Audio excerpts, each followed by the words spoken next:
You are looking at Julian's pronunciation guide, where we look at how to pronounce better some of the most mispronounced words in the world, like this other curious word. But how do you say what you're looking for today? We are looking at how to pronounce these names, as well as how to say more interesting but often confusing names that many mispronounce, so make sure to stay tuned to the channel if you enjoy learning. A boy's name of Turkish origin, a male's name. In Turkey it is said as Emre, Emre. Now in English it's generally pronounced as Emre, Emre, from Turkish, Emre.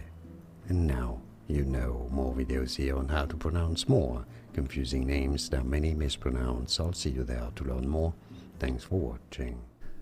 Here are more videos on how to pronounce more confusing words and names too many mispronounce. Like this video if you found it useful. I appreciate your support. I'll see you soon and thanks for watching.